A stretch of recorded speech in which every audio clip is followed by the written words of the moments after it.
Bonjour et bienvenue sur La Voix du Parfum. Quel plaisir de vous retrouver.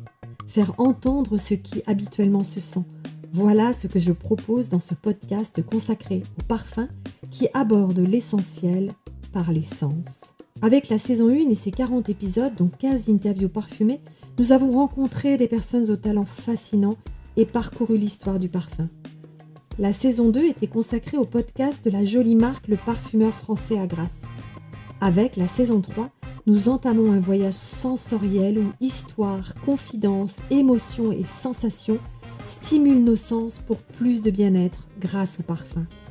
Écoutez les fragrances, imaginez les effluves, laissez-vous porter par la voix et invitez l'ouïe et l'odorat à se donner rendez-vous avec votre imaginaire.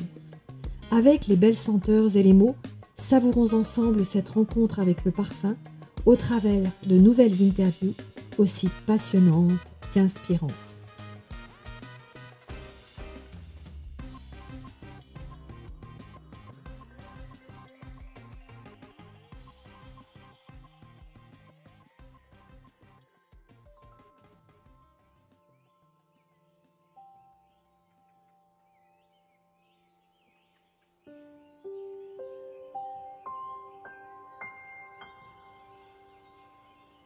Je suis ravie d'accueillir aujourd'hui Pierre Guéros, parfumeur au sein de la société de composition Symrise.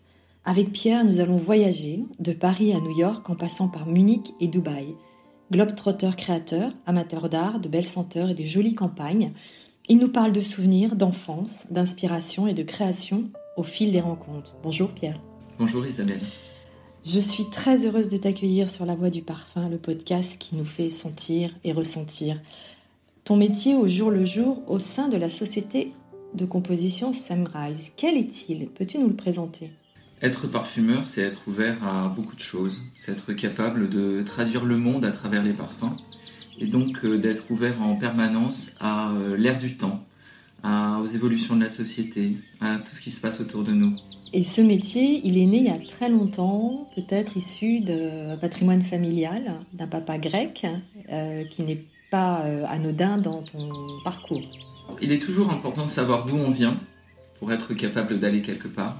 Et j'ai la chance d'avoir des parents qui viennent de pays différents, qui sont d'origines différentes, qui ont sur plusieurs générations vécu dans des endroits différents.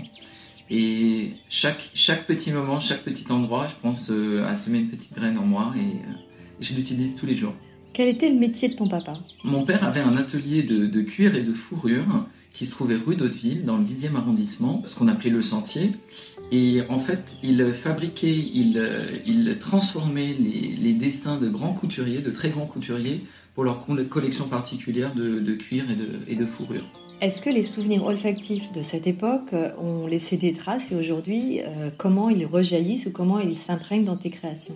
On sait que l'enfance, c'est le terreau absolu, c'est le moment magique qui forme absolument tous les souvenirs, en particulier les souvenirs olfactifs. Et j'avais la chance de pouvoir aller dans cet atelier aussi souvent que je le voulais. Alors il y avait une petite contrainte, il fallait que j'aille dire bonjour à tous les employés de mon père, les uns après les autres, ça m'ennuyait beaucoup quand j'étais petit. Ouais. Mais j'adorais passer du temps à l'atelier qui, alors je m'en suis aperçu évidemment des années après, m'a beaucoup inspiré, m'a donné envie de travailler autour de notre musqué, autour de notre animal, autour de notre cuiré, avec cette profusion de matières naturelles, matières animales, dans un cadre aussi, l'atelier était couvert de boiseries, avec de vieux meubles, un peu poussiéreux. Cet environnement m'a poussé plus tard à m'intéresser à une partie du spectre olfactif, plutôt dans ces notes chaudes et animales. Tu es en train de nous décrire un peu ta signature ? Alors ça, c'est une signature que j'ai beaucoup exploitée lorsque j'ai travaillé au Moyen-Orient. C'est une partie de mon spectre olfactif, mais ça fait partie évidemment de mes souvenirs d'enfance les plus forts. Quels sont les autres souvenirs qui sont dans cette mémoire olfactive liés à tes origines multiculturelles ? Alors moi, je me sens terriblement français, intrinsèquement français, et mes souvenirs sont quasi tous liés à la France. En revanche, le fait d'avoir eu une grand-mère grecque fait que j'ai été confronté à toute une gamme de gourmandises parfumées à la fleur d'oranger, à la noix, au miel, à la rose, tout un univers de pâtisserie orientale qui évidemment là aussi m'a beaucoup marqué et m'a beaucoup intéressé, puisque encore quand j'ai travaillé au Moyen-Orient, j'ai retrouvé quelques similarités. Aujourd'hui, au quotidien, on est dans ton bureau. Tu peux nous le décrire ? Alors là, mon bureau est plutôt l'image d'une autre partie de ma vie. J'ai travaillé en Allemagne très très longtemps. Et cette période en Allemagne m'a beaucoup marqué, mais je pense que ça n'a fait que pousser une inclinaison naturelle. Mon bureau est très ascétique. Mon bureau est très, très clair. J'ai peu de flacons sur mon bureau. J'aime avoir des flacons bien ordonnés. Il est important pour moi que mon espace soit très ordonné pour que je puisse me concentrer sur la création. Je viens d'évoquer l'Allemagne. Qu'est-ce que tu as appris de ce séjour, plusieurs années, à Munich ? Alors j'ai passé quand même 12 ans de ma vie à Munich. Et en fait, cette expérience en Allemagne a été assez extraordinaire. D'abord parce que ça a été le premier voyage, la première expatriation. Je me souviens que je voulais que ce moment dure longtemps, ce départ de Paris. Et plutôt que prendre l'avion ça dure à peu près 1h, 1h20. C'est trop court. C'est trop court. J'avais déjà l'idée de l'importance du pas que j'étais en train de faire pour moi. Et j'ai décidé de prendre le train de nuit qui partait vers 10h de la gare de l'Est et qui arrivait à Munich au petit matin. Et je pense que j'ai bien fait de le faire parce que je m'en souviens encore de cette nuit où je suis arrivé à la gare de Munich et je me suis dit, ça y est, je vais devenir parfumeur. J'ai la chance de devenir parfumeur et ce sera ici, dans cette jolie ville.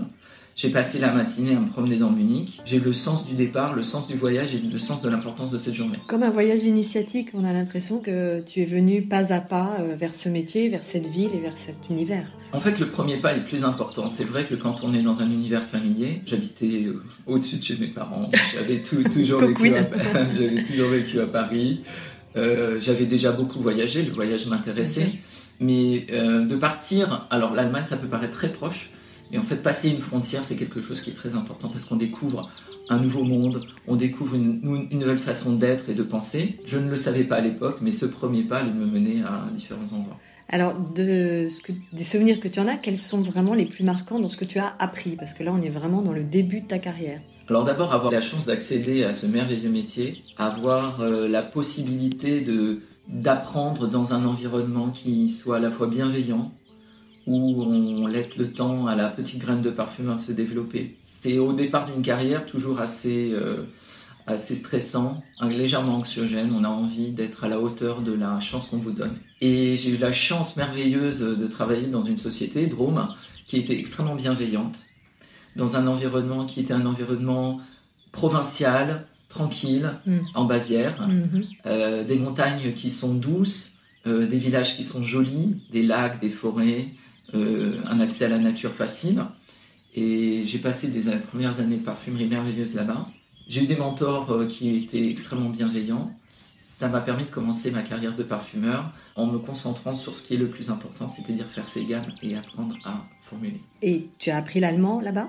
Alors j'avais appris l'allemand à l'école, j'adore l'allemand depuis toujours. D'ailleurs, tu dis même que l'allemand a cette capacité à former des mots pour exprimer des émotions et des sensations, plus que le français ou de manière différente. Il y a un lien avec cette langue qui est particulier. Oui, alors c'est dans la syntaxe que le français peut exprimer des émotions différentes, des intonations. L'allemand a cette capacité à inventer des mots. Nous, malheureusement, on a tendance à prendre des mots qui viennent de l'anglais pour définir des nouveaux concepts. On a encore le latin quand même. Oui, mais souvent, on a cette facilité. En allemand, on peut inventer des mots. Tout le monde a cette liberté. Il n'y a pas d'académie qui définit les mots qui sont acceptables ou pas. Et on peut créer des mots qui décrivent le quotidien, qui décrivent la réalité du jour très très facilement. Et ça, c'est fantastique. Donc ces 12 premières années ont été marquées par plusieurs créations. Tu as un souvenir marquant de la première création ? J'ai eu la chance, après 3 ans d'apprentissage en Bavière, d'être envoyé comme parfumeur junior à New York. Et c'est là où j'ai commencé vraiment à travailler sur la fine fragrance. En particulier en travaillant sur Avon, qui est une marque patrimoniale américaine qui touche le cœur de millions et de millions de femmes, qui vient directement dans les maisons par des conseillères. Et j'ai adoré travailler pour cette marque. C'était un plongeon dans la culture américaine, c'était un plongeon dans cet Americana, pas New York, pas Los Angeles, pas Miami, mais plutôt les villes de province. Sacré contraste entre la forêt de Bavière et cette mégalopole alors. Oui, mais comme que je te le disais tout à l'heure, le premier pas coûte, le premier pas du départ, et ensuite le monde t'appartient. On peut partir n'importe où. Ouais. Et c'est vrai que c'est facile et fascinant de partir aux États-Unis et de partir à New York. C'est la ville des villes, c'est la capitale de notre monde occidental. On a tous des souvenirs, des clichés qui sont associés à New York. Et de se retrouver à New York, c'est quelque chose de fantastique. Quelle est la relation des Américains avec le parfum que tu as découvert à ce moment-là ? Le parfum en Europe reste, et je pense que c'est quelque chose de positif, quelque chose de statutaire. On se fait une haute idée de la parfumerie. Il existe une haute parfumerie. Aux États-Unis, comme dans beaucoup d'autres domaines, les Américains ont une capacité à rendre tout facile, relax, cool. Chill. Donc, en fait, ils ont une culture américaine du parfum qui est bien sûr liée au luxe, mais qui est liée aussi aux parfums qu'on trouve dans les pharmacies, aux parfums qu'on trouve dans les supermarchés, aux parfums qu'on trouve dans les magasins de spécialité, comme on dit, et qui sont des parfums plus accessibles, qui étaient axés déjà sur la gourmandise avant que ça conquiert le monde, qui étaient basés sur les grands moments de l'année, Noël, les vacances, etc. Donc un accès beaucoup plus décontracté au parfum, qui m'a appris aussi à relativiser, à essayer de faire du beau, mais aussi du beau accessible, et du beau qui soit parfois intellectuel et abstrait, et parfois naturel et accessible. Ça veut dire qu'il y a moins cette dimension de séduction que l'on prête au parfum en Europe ? À la séduction, je pense que c'est quelque chose qui est universel. Mais on séduit de façon différente. En Europe, la séduction est un jeu de chat et de souris qui peut durer longtemps. Quelque chose qui est inscrit dans notre idée qu'il faut naviguer entre le désir et le bien au sens moral, etc. Aux États-Unis, c'est un petit peu différent. Aux États-Unis, la sensualité est beaucoup moins sexualisée et donc le parfum est moins un attribut de sensualité qu'en Europe. On est dans quelque chose de beaucoup plus simple. Là, on était en Allemagne, on vient de passer à New York et tu as évoqué Dubaï. Alors là, c'est une autre partie de ta carrière. D'autres découvertes et un retour à des matières que tu as évoquées tout à l'heure. J'ai toujours été attiré par le Moyen-Orient. Depuis l'école, en fait, j'étais dans une école catholique qui accueillait beaucoup d'enfants libanais dans les années 90. J'étais très proche de ces enfants. On partageait des références communes. On parlait tout à l'heure de la fleur d'oranger, on parlait tout à l'heure de la rose. Et je me suis senti très très proche d'eux. Et dès que j'ai pu voyager au Moyen-Orient, j'ai voyagé au Moyen-Orient. Alors j'ai commencé par des destinations classiques. J'étais en Égypte, j'étais en Turquie, j'étais en Israël. Et puis ensuite au Liban, et puis ensuite en Syrie, et puis ensuite en Jordanie. En allant de plus en plus profondément dans ce Moyen-Orient qui a inspiré la parfumerie de façon extraordinaire. Et qui me préparait sans le savoir à un grand pas dans ma carrière qui était de partir à Dubaï. Est-ce que dans ces voyages-là, tu avais des attirances pour certaines matières, certaines fleurs que tu as peut-être découvertes ou senties différemment en étant immergé dans des cultures et dans des environnements vraiment particuliers aussi? On ne peut pas rêver, quand on est parfumeur, d'un endroit plus merveilleux que le Moyen-Orient, en termes de connaissances, en termes d'amour du parfum. Le Moyen-Orient est principalement de confession musulmane. L'islam valorise le parfum de façon extraordinaire. Les cultures locales valorisent aussi le parfum, qui a été évidemment un produit d'échange sur la route de la soie. De nombreuses matières premières iconiques viennent de la région, comme l'encens à Oman par exemple. C'est un terreau qui est formidable pour un parfumeur, qui peut, avec des clients qui sont eux-mêmes des experts parfums, développer des parfums merveilleux, souvent sans limite de prix, et pendant bien longtemps sans limite de conformité IFRA, et qui sont le reflet d'une sophistication, d'un amour extrêmement pointu du parfum. Et je dois dire que sur cet aspect en particulier, j'ai pu utiliser des matières premières en overdose qui sont parfois plus difficiles à utiliser en Europe à cause des coûts de formules. Et faire des overdoses d'absolu de rose, d'essence de rose, de fleurs d'oranger, d'ambroxan, de notes boisées extrêmement chères. C'était assez courant en fait dans ma formulation moyen-orientale. Ouais. Sachant qu'aujourd'hui, au sein de la société Symrise, c'est très important cette relation avec les producteurs, avec les matières premières où vous allez les uns et les autres parfumeurs régulièrement dans ces pays. Pour toi aussi, c'est important d'aller à la source et d'avoir ce contact avec l'origine des fleurs que tu utilises dans tes créations. Alors, il n'y a rien de plus grave que d'aller au laboratoire et de voir qu'une essence de rose a été jetée parce qu'elle a dépassé de quelques jours la date limite d'utilisation. Une fois qu'on a visiter un champ, rencontrer un agriculteur, qu'on a compris quelle était la complexité, l'effort nécessaire pour produire une matière première, on la respecte, on l'utilise de façon extrêmement consciente. Ouais, différente. Ouais. Différente. Quand je vais visiter, par exemple, j'ai eu la chance l'année dernière, alors dans les petites périodes qui nous ont été autorisées, d'aller sentir le mimosa. L'année qui a suivi, j'ai utilisé beaucoup de mimosa à l'étranger, c'est principalement à Madagascar. C'est là où nous avons notre programme de naturel.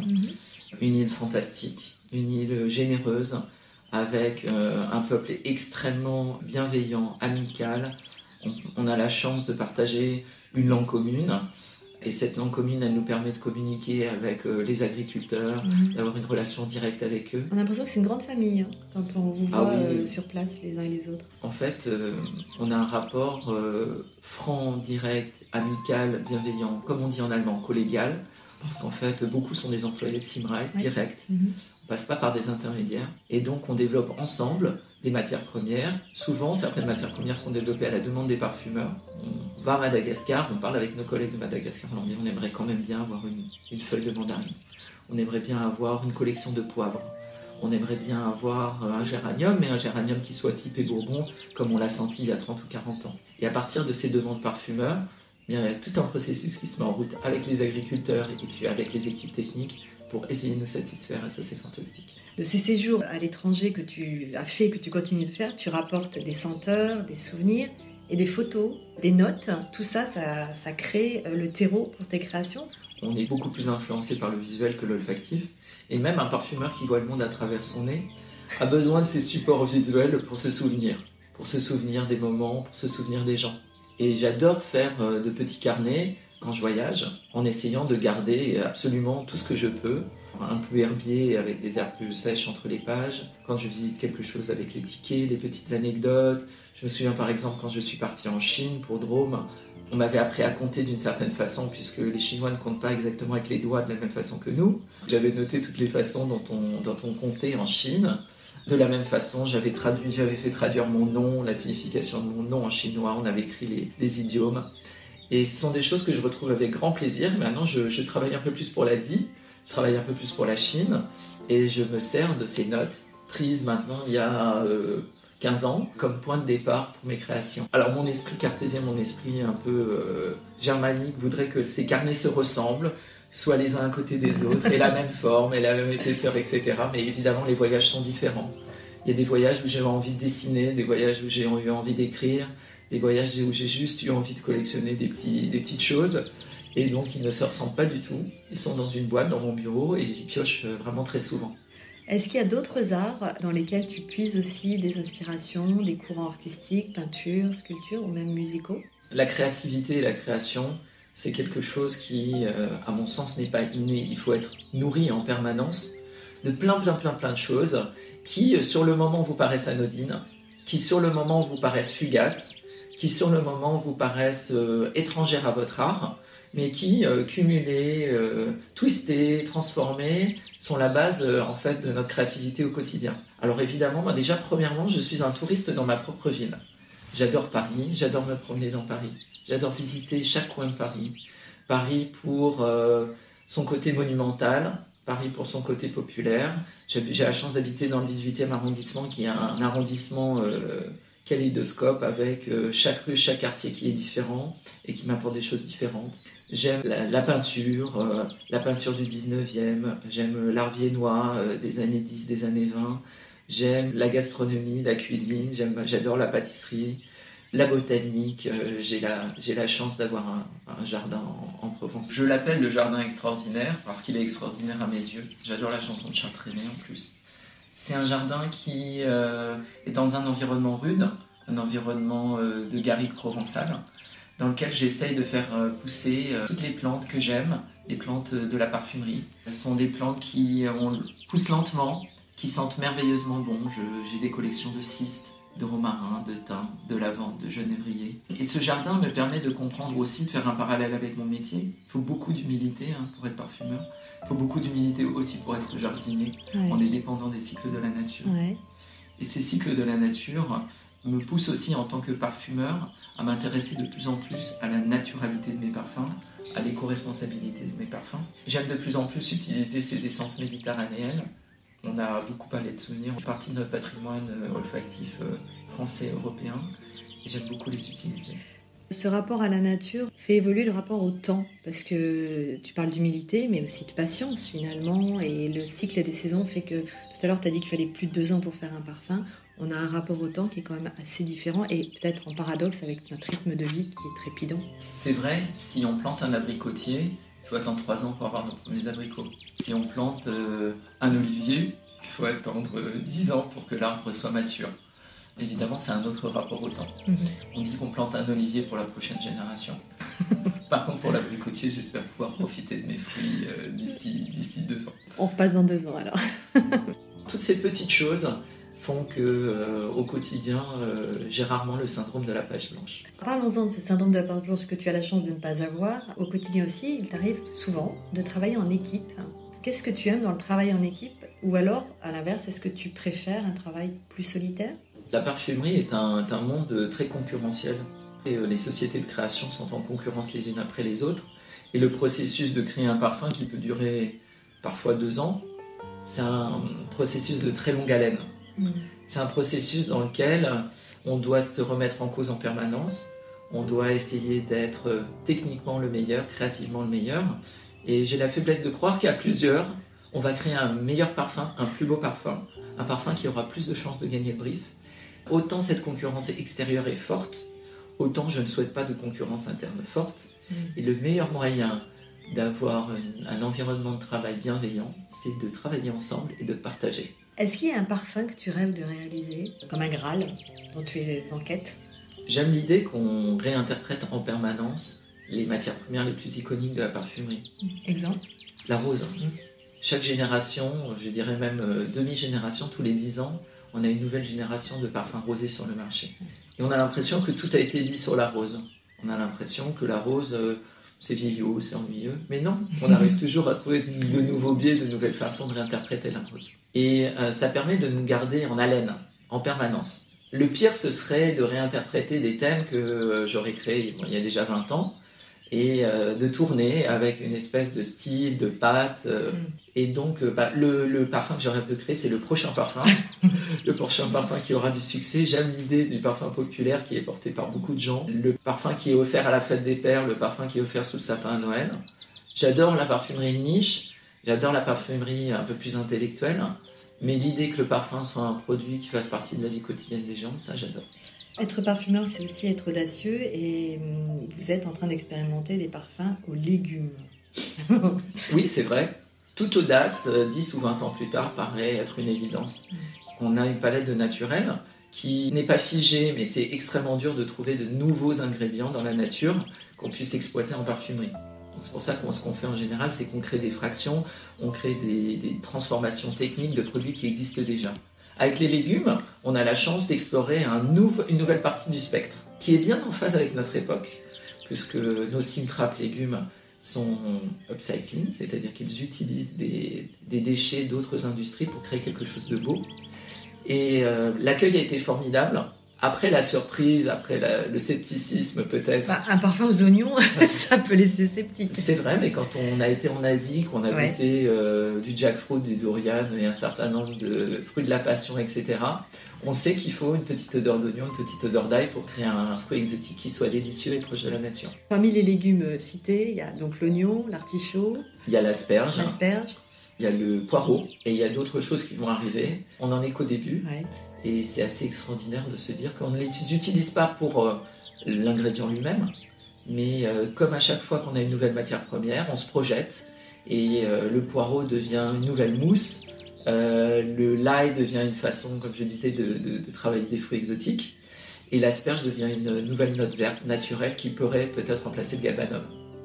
Pour le mot de la fin, est-ce que tu as une devise ou quelque chose qui te porte au quotidien ?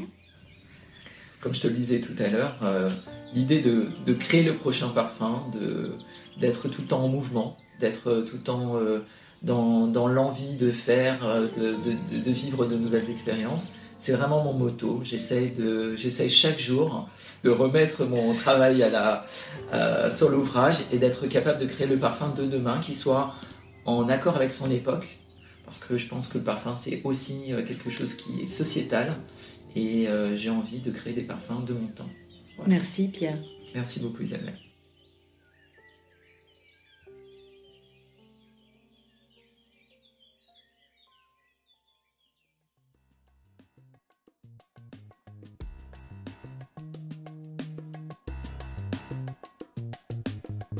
Merci de nous avoir suivis sur La Voix du Parfum. N'hésitez pas à liker, commenter, partager et à vous abonner. On se retrouve très bientôt pour une autre interview ou lors d'une échappée belle sur La Voix du Parfum, le podcast. À bientôt!